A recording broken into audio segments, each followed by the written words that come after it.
আসসালামু আলাইকুম everyone, welcome to my another video.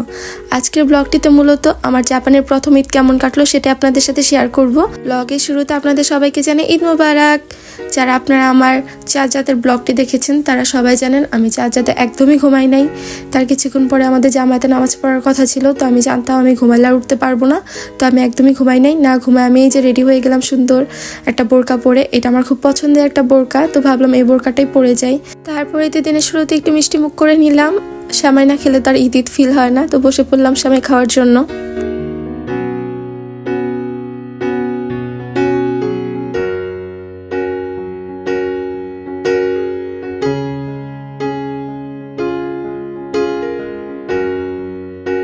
সকাল 7টার দিকে আমরা বের হয়ে গেলাম বাইরে বের হয়ে দেখি আকাশটা এত সুন্দর লাগতেছে, হালকা মেঘলা মেঘলা হয়ে আছে, পরিবেশটা খুবই সুন্দর আর প্রচন্ড ঠান্ডা। তো আমি গাড়িতে উঠেই সাথে সাথে সোয়েটার পরে ফেললাম, মানে এত পরিমাণে শীত আমার সহ্য হইতেছিল না। তো আমি একদম সাথে সাথে সোয়েটার পরে ফেললাম। এই জন্য আমি আমার ঈদের ড্রেসটা পরিনি। আমি জানি ঈদের ড্রেস পরলে এটার উপর আমার সোয়েটার পরেই থাকতে হবে। কথা বলতে বলতে আমরা রওনা হয়ে গেলাম মসজিদে যাওয়ার উদ্দেশ্যে।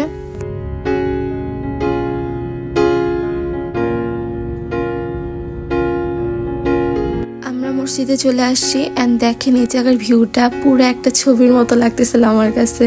এটাই আমার প্রথমবার জামায়াতে নামাজ পড়া। আমি বাংলাদেশে কখনো এরকম ভাবে নামাজ পড়তে যাইনি। এখানে আসার পর জানতে পারলাম যে মেয়েরাও একসাথে ঈদের নামাজ পড়ে। তো আমি চলে গেলাম মেয়েদের সেকশনে। ওখানে গিয়ে দেখি অনেক মেয়েরা আসছে, এখানে বিভিন্ন দেশীয় মেয়ে ছিল।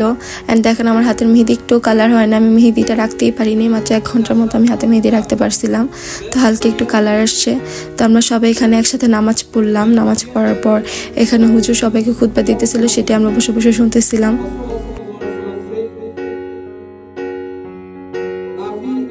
নামাজ শেষ করে আমি বের হয়ে গেলাম। এবারে ফিলিংসটা একদম অন্যরকম ছিল। সকালটা শুরু হলো সুন্দর সবার সাথে নামাজ পড়ে। বাংলাদেশে থাকা অবস্থায় কখনো আমি এরকম জামায়াতে নামাজ পড়ি নাই। তো নামাজ শেষ করে বের হয়ে দেখি বিভিন্ন ধরনের খাবারের স্টল বসেছে। তো এখানে আমি বিভিন্ন স্টল ঘুরে দেখতেছিলাম। যেহেতু আমি সারা রাত ঘুমাইনি, আমার প্রচণ্ড ঘুম পাইতেছিল, তো কিছু ভালো লাগতেছিল না। তো আমরা সবাই একটু তাড়াহুড়া করে বাসার উদ্দেশ্যে রওনা দিয়ে দিলাম।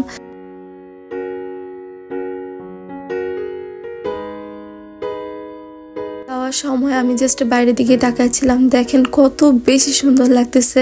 সকালের পরিবেশটা আসলে এত সুন্দর আর এত স্নিগ্ধ থাকে যা বলার বাইরে।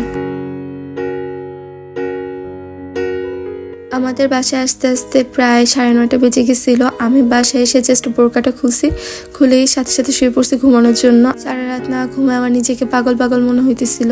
তো আমি একদম দুপুর 2টা পর্যন্ত ঘুমাইছি। ঘুমায় ওঠার পর আমি ব্যালকনিতে চলে গেলাম। ব্যালকনিতে গিয়ে দেখি আকাশটা আরো বেশি মেঘলা হয়ে গেছে। এটা যে দুপুরের সময় বোঝাই যাইতেছিল না, মনে হইতেছিল যে কোনো সময় বৃষ্টি নেমে যাবে। তো কিছুক্ষণ ব্যালকনিতে থেকে আমি ঘরে চলে আসলাম।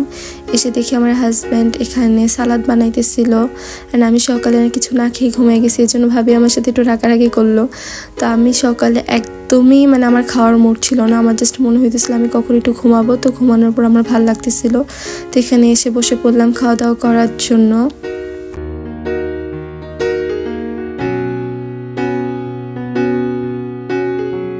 খাওয়া দাওয়া শেষে বসে পড়লাম সেমাই খাওয়ার জন্য।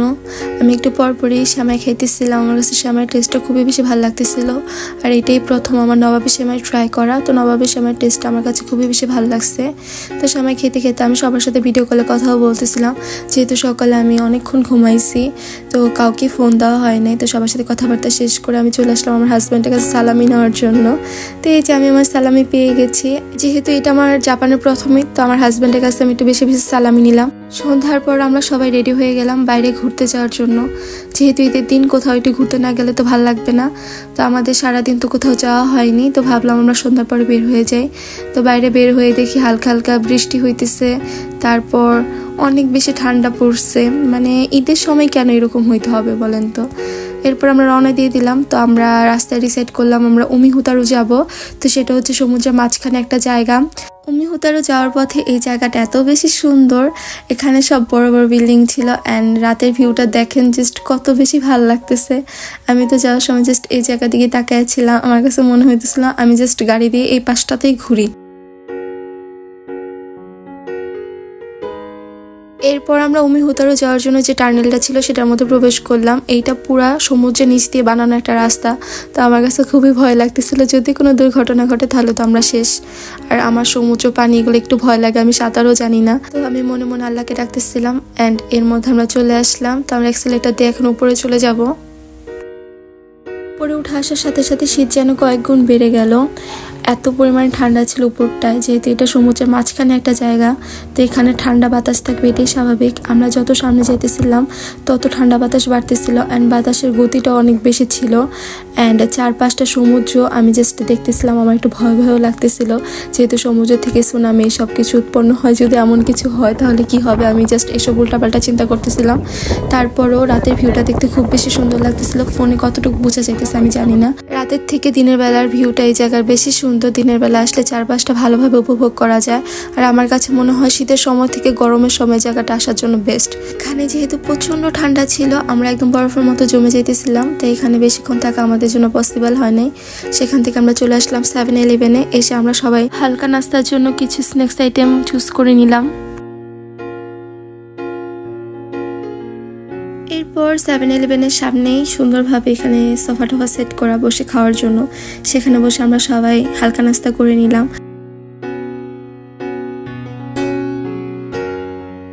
সবশেষে আমরা রওনা হয়ে গেলাম বাসায় যাওয়ার জন্য। এই যে এই পাশে সমুদ্র দেখা যাইতেছে অ্যান্ড আমরা এখন আবার সেই টানেলের মধ্যে দিয়ে আমরা আমাদের বাসার উদ্দেশ্যে রওনা দিব।